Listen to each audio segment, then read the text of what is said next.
नमस्कार दोस्तों, स्वागत है आपका मेरे चैनल कॉमिक्स लाइफ में। शुरू करते हैं चाचा चौधरी और राका सीरीज़ की एक मज़ेदार कॉमिक्स चाचा चौधरी और राका पार्ट 2। अब तक हमने देखा आचार्य चकमाचार्य ने जड़ी बूटियों से ऐसा अर्क बनाया जिसे अगर कोई पी ले तो वह बहुत शक्तिशाली हो जाता है और मौत भी उसका कुछ नहीं बिगाड़ सकती। पुलिस से भागता हुआ राका डाकू गलती से उस अर्क को पी लेता है और एक बैंक में डकैती करता है। तभी पुलिस वहां आ पहुंचती है। अब आगे पुलिस इंस्पेक्टर ने राका को देखा तो बोला, अरे यह तो राका का गैंग है, घेर लो इन सबको। राका बोला, इंस्पेक्टर तुमने राका का रास्ता रोकने की हिम्मत कैसे की? तुम्हें इस बेवकूफ़ी की सज़ा मिलेगी। साथियों भून दो इन सबको। और राका के साथियों ने पुलिस पर फायर किया। जवाब में पुलिस कर्मियों ने राका के साथियों को मार डाला। राका ने कहा, ओह मेरे सारे साथी मार डाले। इंस्पेक्टर बोला, राका अपने आप को मेरे हवाले कर दो वरना तुम्हारा भी वही हाल होगा जो तुम्हारे साथियों का हुआ। राका बोला, इंस्पेक्टर मैं तुम्हारा सिर लौकी की तरह काटने आ रहा हूँ। इससे पहले कि राका कदम बढ़ाता इंस्पेक्टर ने गोलियों की बौछार कर दी। राका बोला, इंस्पेक्टर तुम्हारे ये छर्रे राका का नाखून भी टेढ़ा नहीं कर सकते। अब आखिरी समय राम का नाम लो और दुनिया से कूच करने की तैयारी करो। यह कहकर राका ने पुलिस इंस्पेक्टर का सर धड़ से अलग कर दिया और पुलिस वैन को हवा में उछाल दिया और बोला, और अब इस कनस्तर की भी ज़रूरत नहीं पड़ेगी क्योंकि राका दुनिया का सबसे ताकतवर आदमी है।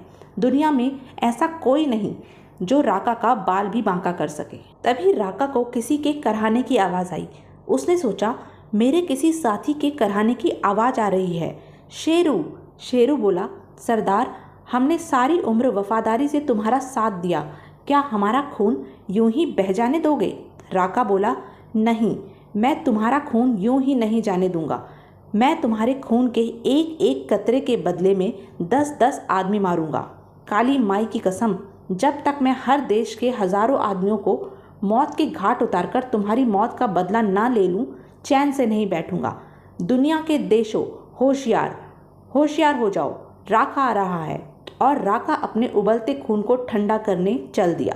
तभी एक जहाज में चढ़ते पायलट को देखकर राका ने सोचा, यह पायलट मेरे काम में मदद कर सकता है। वह बोला, मुझे दुनिया भर के सारे देशों में जाना है। पायलट ने कहा, तुम तो ऐसे कह रहे हो जैसे टैक्सी से दिल्ली घूमना हो। जाओ अपना रास्ता नापो। राका ने सोचा, अगर किसी और ने यह कहा होता तो मैं उसका सर कलम कर देता, मगर मुझे इस पायलट की ज़रूरत है। वह बोला, लो यह नोटों की गठरी, अब बोलो। पायलट ने कहा, ओह इतने नोट, क्या ये सब मेरे हैं?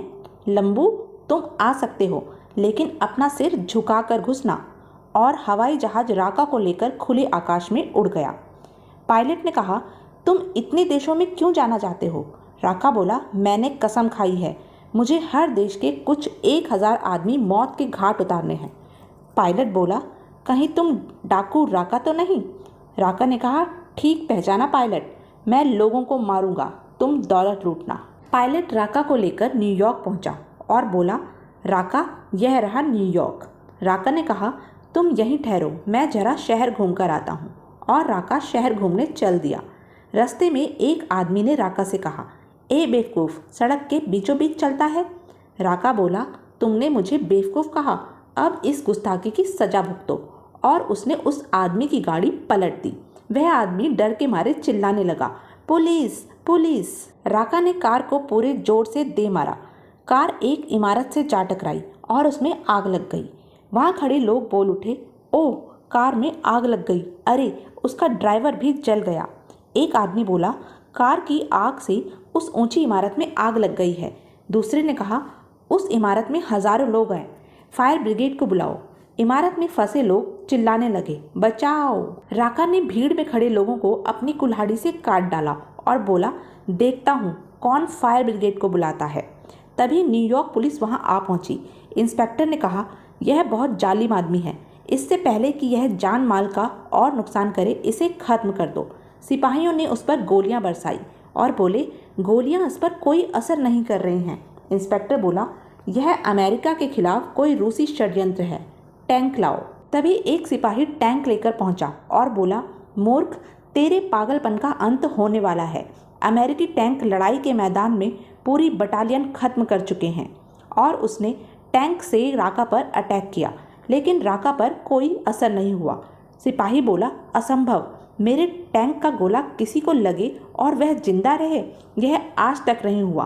राका बोला, चूहे, अब मेरी बारी है। देखते ही देखते राका ने टैंक के 2 टुकड़े कर दिए। तभी जहाज का पायलट वहां पहुंचा और बोला, राका, तुमने बहुत आदमियों को मार डाला। राका ने कहा, कैप्टन, अभी शुरुआत हुई है, चलो किसी दूसरे मुल्क चलते हैं। राका और जहाज का कैप्टन दूसरे मुल्क की तरफ रवाना हुए। राका ने कहा, कैप्टन, यह खूबसूरत शहर क्या है? कैप्टन बोला, राका, यह फ्रांस की राजधानी पेरिस है। राका ने कहा, कैप्टन, जहाज यहीं उतारो, मैं यहाँ की सुंदरता कुछ कम करना चाहता हूँ। और फिर पेरिस की सड़कों पर लाशों के ढेर लग गए। सभी लोग बचाओ बचाओ कहकर भागने लगे। तभी एक आदमी बोला, अब इस बड़े आदमी का अंत समझो, हमारे जेट रॉकेट बरसाने आ रहे हैं। तभी रॉकेट से भारी बमों की वर्षा की गई, पर राका को कुछ असर नहीं हुआ। एक आदमी बोला, हे भगवान, यह किस चीज़ का बना है? उसको तो खरोंच तक नहीं आई। सारे फ्रांस में खून बहाकर राका दूसरे देश को रवाना हो गया और फिर उसने रूस की सड़कों पर लाशें बिछा दी। सभी लोग डर के मारे भागने लगे और बोले, बड़ा आदमी आ रहा है, वह सबको मार डालेगा। उधर रूसी डिफेंस हेडक्वार्टर में कामरेड जुखोव ने अपने चीफ से कहा, एक बड़ा आदमी पता नहीं कहाँ से आया है। चीफ बोले, मैंने उसके बारे में अखबारों में पढ़ा है, यह अमेरिका की हमारे खिलाफ चाल है। रूस इस षड्यंत्र को विफल कर देगा। उस बड़े आदमी को किसी वीरान जगह पर ले जाओ और उसे मिसाइल से उड़ा दो। कामरेड जुखोव ने ऐसा ही किया। उसे देखकर राका ने कहा, तुमने मुझे देखकर ट्रक रोक क्यों लिया? क्या तुम्हें मुझसे डर नहीं लगता? कामरेड जुखोव बोला, मैं कामरेड जुखोव हूँ, तुम्हारा मित्र, मेरे साथ आओ, मैं तुम्हें ऐसी जगह ले जाऊंगा जहाँ मारने के लिए तुम्हें बहुत आदमी मिलेंगे। राका ने कहा, कामरेड जुखोव, ट्रक और तेज चलाओ, मुझे ठंडी हवा में मजा आ रहा है। कामरेड जुखोव राका को एक वीरान जगह पर ले आया। राका ने कहा, जुखोव, तुम मुझे किस वीरान जगह पर ले आए? कामरेड जुखोव ने कहा, यह साइबेरिया है, मुझे जैसे अधिकारियों ने हुक्म दिया मैंने वैसा ही किया।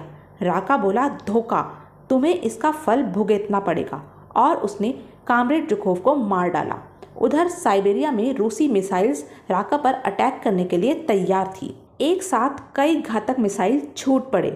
सारे साइबेरिया में जैसे कई ज्वालामुखी एक साथ फट पड़े हों, लेकिन राका पर इसका कोई असर नहीं हुआ।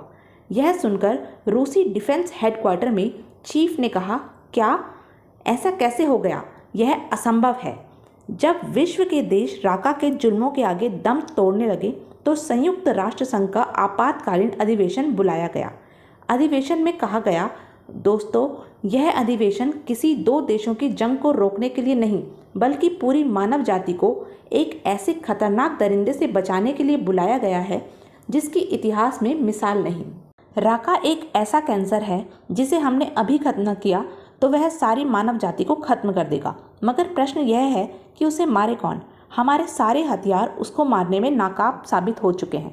तभी एक आदमी बोला, इस समस्या को सिर्फ एक ही आदमी हल कर सकता है, और वह है चाचा चौधरी, कंप्यूटर से भी तेज दिमाग वाला। वहाँ बैठे सभी लोगों ने चाचा चौधरी के नाम का समर्थन किया।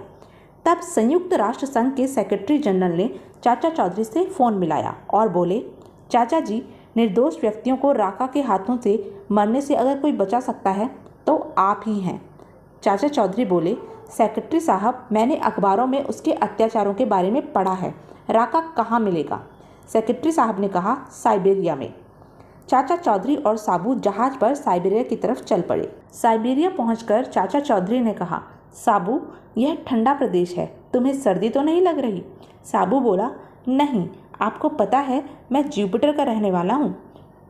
चाचा चौधरी ने कहा, जब राका के बारे में पहली खबर अखबारों में छपी थी तभी मैं समझ गया था कि चक्रमाचार्य का अद्भुत अर्क उसके हाथ लग गया होगा, लेकिन एक ऐसे आदमी से लड़ने जाना जिसे हम मार ही नहीं सकते, मौत को दावत देना है। साबू बोला, फिर भी चाचा जी, आपको कोई न कोई रास्ता तो निकालना ही है। उधर राका सोचने लगा, क्या मेरी आंखें सही देख रही हैं? चाचा चौधरी और साबू, मुझसे गलती हो गई, इन्हें तो मुझे सबसे पहले ही मार देना चाहिए था। वह बोला, चौधरी, साबू, जल्दी से तय कर लो, तुम दोनों में से पहले कौन मरेगा। चाचा चौधरी ने कहा, मूर्ख, तेरे पापों का घड़ा भर चुका है, तेरे आखिरी दिन आ गए हैं। राका बोला, गीदड़, क्या तू नहीं जानता कि मुझे कोई नहीं मार सकता। लो, आई मेरी कुल्हाड़ी। और यह कहकर उसने चाचा चौधरी पर कुल्हाड़ी से वार किया। पलक झपकते ही चाचा चौधरी दूर हट गए। साबू ने सोचा, वह फिर वार करने आ रहा है, मुझे उसे तुरंत रोकना चाहिए। साबू ने बीच में आकर वह वार अपने हाथ पर ले लिया और राका की कुल्हाड़ी टूट गई। राका बोला, ओह, मेरी कुल्हाड़ी। जब तक राका संभले, चाचा चौधरी ने अपनी जेब से लाल मिर्चों का एक पैकेट निकाल लिया और सोचने लगे, पंसारी ने बताया था ये बड़ी कड़वी है। राका बोला, भले ही मेरी कुल्हाड़ी टूट गई हो, मैं गर्दन मरोड़कर भी तुमको मार सकता हूँ। और ज्यों ही राका नज़दीक आया, चाचा चौधरी ने मिर्च पाउडर उसकी आंखों की तरफ उड़ा दिया। राका जोर से चिल्लाया, मेरी आंखें, मुझे कुछ दिखाई नहीं देता। राका पास बहते पानी की तरफ भागा। साबू ने कहा, हा हा, हमने राका को 50% तो बेकार कर दिया। चाचा चौधरी बोले, नहीं साबू, जब वह पानी से अपना मुंह धोएगा तो उसकी आंखों में से मिर्च निकल जाएगी, तब वह दोगुना गुस्से से हमला करेगा। साबू बोला, तो फिर चाचा जी, उसके पानी से निकल कर आने से पहले हमें अपने अगले कदम का निर्णय कर लेना चाहिए। चाचा चौधरी बोले, साबू, थोड़ा रुको, मुझे सोचने दो। और चाचा चौधरी गंभीर विचारों में खो गए और बोले, साबू, मैंने अपने सारे दाव पेचों पर गौर किया है। इन हालात में मुझे फार्मूला नंबर 364 कुछ कारागार नज़र आता है, परंतु तुम्हें जान जोखिम में डालनी पड़ेगी। साबू बोला, मैं अपनी जान की बाजी लगाने को तैयार हूँ। मुझे भी इस फार्मूले में आशा की किरण दिखाई देती है। उधर पानी में राका ने अपनी आंखों में पड़ी मिर्चें साफ कर ली और बोला, मुझसे यह चाल, मैं दोनों को जिंदा नहीं छोड़ूंगा। अचानक चाचा चौधरी और साबू भागने लगे। चाचा चौधरी ने कहा, साबू, जल्दी। राका बोला, कायरो, भाग रहे हो, लेकिन कहाँ तक जाओगे? आखिर मेरे हाथों मारे जाओगे। भागते भागते वे दोनों रूस के अंतरिक्ष अनुसंधान केंद्र में आ पहुंचे। साबू अंतरिक्ष यान की तरफ लपका और ऊपर चढ़ने लगा। कामरेड ने चाचा चौधरी को सलाम ठोका, लेकिन चाचा चौधरी ने कहा, माफ़ करना कामरेड, तुम्हारे सलाम का जवाब बाद में दूंगा, इस समय जल्दी में हूँ। और यह कहकर वह कंट्रोल रूम में चले गए। तभी राका भी वहाँ पहुँच गया और साबू से बोला, साबू, अंतरिक्ष यान में छुपना बेकार है। गुस्से से भरा राका साबू के पीछे अंतरिक्ष यान पर चढ़ गया। उधर कंट्रोल रूम में चाचा चौधरी ने सोचा यही मौका है और कंट्रोल रूम में बैठे चाचा चौधरी ने बटन दबा दिया। अंतरिक्ष यान छूट गया। राका बोला, ओह नहीं, यह सब उस चूहे चाचा चौधरी की चाल है। और फिर यान हजारों प्रकाश वर्ष दूर तक अंतरिक्ष को चीरता चला गया। यान के अंदर बैठे साबू ने पृथ्वी पर बैठे चाचा चौधरी से संपर्क स्थापित किया और बोला, चाचा जी, मैं अंदर हूँ, राका बाहर, और हमारे चारों तरफ है अंतहीन अंतरिक्ष। अब हमारा अगला कदम क्या होगा? पृथ्वी पर चाचा चौधरी ने कहा, साबू, तुम अंतरिक्ष में बिना ऑक्सीजन के रह सकते हो क्योंकि तुम जुपिटर ग्रह के वासी हो। हमारा फार्मूला यहाँ तक कामयाब हुआ। अब तुम बाहर जाओ और फार्मूला का आखिरी दाव मारो। साबू ने बाहर जाने के लिए अंतरिक्ष यान का दरवाज़ा थोड़ा सा खोला और बोला, ओह, मैं तो गिरते गिरते बचा। राका ने कहा, देखो, कुदरत ने हमारी लड़ाई के लिए कितना अजीबो गरीब अखाड़ा बनाया है। राका ने कहा, लो, मेरा सलाम कबूल करो। और उसने साबू पर वार किया और बोला, बेवकूफ़, तुझे तो पता था कि मैं मर नहीं सकता, फिर तू अपनी जान गंवाने क्यों आ गया? तभी साबू ने पलटा मारा और राका को हवा में उछाल दिया। राका यान पर आकर धड़ाम से गिरा। उसने सोचा, ओह, अगर मेरे हाथ यान से छूट गए तो मैं इस अंतरिक्ष में हमेशा के लिए खो जाऊंगा। राका ने दम लगाया और फिर यान पर आ गया। उसकी आंखों से गुस्से की चिंगारियां निकल रही थी। वह बोला, लंबू, अभी तुमने राका का धोबी पलटा नहीं देखा। राका ने साबू को उठाकर जोर से पटक दिया। साबू गुस्से से पागल हो उठा और पास के किसी ग्रह पर ज्वालामुखी फट पड़ा। जब साबू को गुस्सा आता है तो ऐसा ही होता है। फिर साबू ने अपनी पूरी ताकत को इकट्ठा किया और राका को उठा लिया। राका बोला, ए, मुझे नीचे उतारो। और साबू ने पूरे जोर से राका को गेंद की तरह अंतरिक्ष में फेंक दिया और कुछ ही क्षणों में राका अंतहीन अंतरिक्ष में विलीन हो गया। पृथ्वी पर कंट्रोल रूम में चाचा चौधरी परेशान बैठे हुए सोच रहे थे, पता नहीं नतीजा क्या हुआ। तभी साबू बोला, चाचा जी, फॉर्मूला 364 कामयाब हुआ। राका लाखों प्रकाश वर्ष दूर अंतरिक्ष में चला गया है। चाचा चौधरी ने कहा, शाबाश साबू, अब तुम पृथ्वी पर वापस लौट आओ। साबू का यान पृथ्वी की ओर चल दिया और हिंद महासागर में गिराया गया, जहां उसे निकालने के लिए नेवी का इंतजाम था। अगले ही दिन प्रेस रिपोर्टरों ने चाचा चौधरी को घेर लिया। एक प्रेस रिपोर्टर ने कहा, क्या दुनिया से राका का आतंक खत्म हो गया है? दूसरा बोला, क्या राका मर गया? एक ने कहा, राका कहाँ गया? चाचा चौधरी बोले, अरे भाई, एक एक करके सवाल पूछो। एक प्रेस रिपोर्टर ने कहा, क्या राका मर गया? चाचा चौधरी ने कहा, नहीं, क्योंकि उसने चक्रमाचार्य का अद्भुत अर्घ पिया था, अतः उसे मारना संभव नहीं था। उसे लाखों प्रकाश वर्ष दूर अंतरिक्ष में फेंक दिया गया है। एक रिपोर्टर बोला, तब तो राका कभी भी पृथ्वी पर लौटकर आ सकता है, तब उसके अत्याचारों का सिलसिला फिर शुरू हो जाएगा। चाचा चौधरी ने कहा, नहीं, वह पृथ्वी पर कभी नहीं आएगा, क्योंकि वह एक उपग्रह बनकर अंतरिक्ष में हमेशा के लिए चक्कर लगाता रहेगा। उसके पास पृथ्वी पर आने के लिए कोई उपकरण भी नहीं है। एक रिपोर्टर बोला, क्या राका कभी अंतरिक्ष में ही नहीं मर सकता? चाचा चौधरी ने कहा, हो सकता है सूर्य की तेज अल्ट्रावायलेट किरणों के प्रभाव से उसके खून में मिले अर्क का प्रभाव मिट जाए और राका दम तोड़ दे। तभी कल्लू धोबी को वहां देखकर चाचा चौधरी ने कहा, अरे भाई कल्लू, तुम यहाँ कैसे? वह बोला, मैंने सुना आपके यहाँ प्रेस कॉन्फ्रेंस हो रही है, तो मैं भी अपनी प्रेस यहाँ ले आया। सभी ठहाका लगाकर हंसने लगे और फिर जीवन पूर्वता चलने लगा। तो यह थी चाचा चौधरी और राका सीरीज़ की एक मज़ेदार कॉमिक्स।